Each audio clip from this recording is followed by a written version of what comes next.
Our Querencia begins here, at the infamous border between El Paso, Texas and Ciudad Juarez, two sister cities and nations divided by the Rio Grande, but the home to two fronterizas, my mother, Blanca Perez, and I, her daughter, Fatima Holguin. Although we were born in these two cities separated by the Rio Grande, we made our home to be in the unlikeliest of places, a little town called Solon Park. We first immigrated to this forgotten border town in southern New Mexico in 2006, and it has been my mother's home for the past 19 years, whereas I called it home for 14 years of my life. Although during those years I found myself continuously crossing borders back and forth, Solon Park and its people were always a constant. From the moment we moved into Vista del Rey apartments, we found a beautiful neighborhood that welcomed and embraced us. It was neighbors like Doña Aurelia who became like another grandma for my sister and I, and allowed us to feel a sense of home in a new and foreign place. Our community then expanded to the local elementary, where my mother found support in the form of fellow mothers, but also from teachers and staff of Desert View Elementary.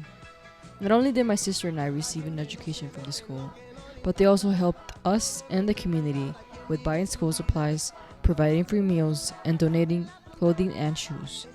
Even if times were tough, the people of Solon Park were there to help us, even from a spiritual sense, as the parish of the San Martin de Porres Church strengthened our faith and reminded us that we were not alone.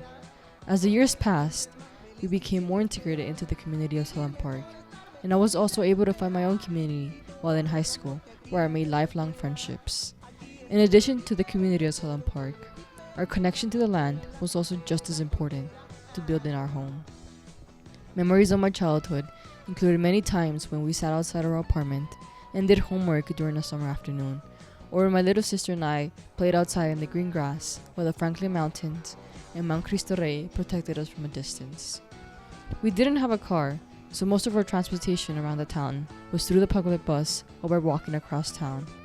Memories of afternoons after school when my mom, sister, and I would take walks across the streets of Solon Park, admiring the beautiful desert landscapes and the equally astonishing sunsets where the sky was painted with many colors. Or our visits to Elena Park, where every evening all the kids from school hanged out and played in the playground. Or, if we were part of the cooler kids, we would hang out around the canopy and share all the latest chisme.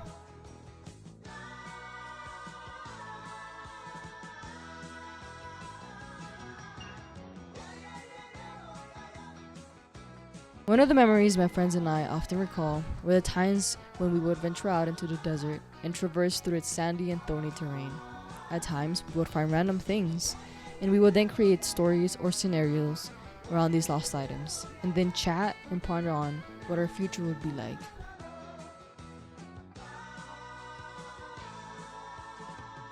However, as is always the case, our home wasn't perfect. Solon Park has had a myriad of environmental issues, with pollution from the nearby landfill and a drought that has worsened the climate conditions, creating dust storms in the summer, which have worsened the air quality of the area and may cause future health problems for the residents of Solon Park. Furthermore, the drought only exacerbates the continuous problems the town has had with water availability, as the town has faced issues of arsenic contamination in water sources. All the meanwhile, the Rio Grande continues to dry up season after season. And now, with the construction of an AI mega data center, concerns only continue to grow. Finally, as a border town, there were many instances throughout my childhood where I overheard and witnessed immigrants who had illegally crossed the border be chased and captured by the Border Patrol. During those same walks around Solon Park, we often found many discarded items by immigrants, and they reminded us of the harsh reality of immigration, but also of the privilege and opportunities I held by living on this side of the border. But I understand now that this is part of Querencia. These memories and stories, whether nostalgic or melancholic, are part of why I care so much about Solon Park. Because despite all the negatives, despite all the struggles and hardships faced, my mother was able to find a safe place and community to raise both my sister and I.